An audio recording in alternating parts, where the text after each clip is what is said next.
ज्या शिक्षकांनी पेपर्स काढले होते हे मागचे सगळे बाहेर काढता. जर सगळ्यांना बाहेर काढा. सगळ्यांना बाहेर काढा. जा, सगळ्यांना बाहेर काढा. जरा सगळ्यांना बाहेर काढा. सगळे जा, तुम्ही सगळे बाहेर थांबा. सगळे बाहेर थांबा. सगळे बाहेर थांबा. सगळ्यांना बाहेर थांबा.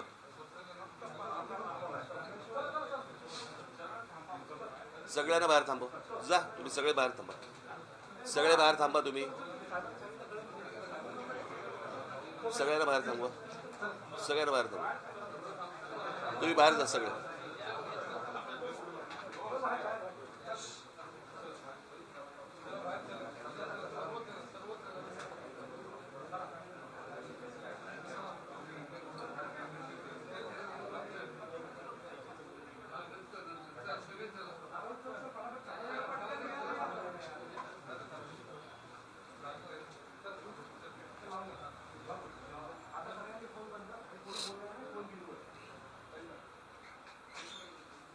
आता शेवटचा मुद्दा. ज्या शिक्षकांनी पेपर्स काढले होते त्यांना सुमारे महिनाभर एका सुरक्षित ठिकाणी ठेवलं होतं, कोणत्याही संपर्काशिवाय.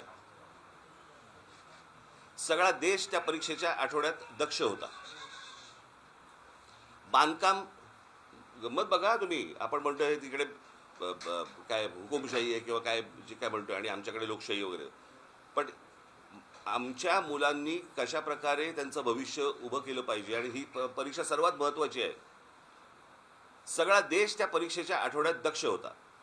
बांधकामं थांबवली होती सगळी, कारण मुलांना शांतता हवी म्हणून. वाहनांच्या हॉर्न्सवरती बंदी होती. मुलामुलींना वेळेवरती परीक्षा केंद्रावरती पोहोचता यावं म्हणून वाहतूक वळवली होती. पोलिसांनी स्वतः शटल सर्व्हिस सुरू केली होती. रस्त्यावरती उभे राहून स्वयंसेवकांनी मुलांना फुकट नेण्या आणायची सोय केली. पाणी पुरवलं, अगदी खाद्यपदार्थसुद्धा.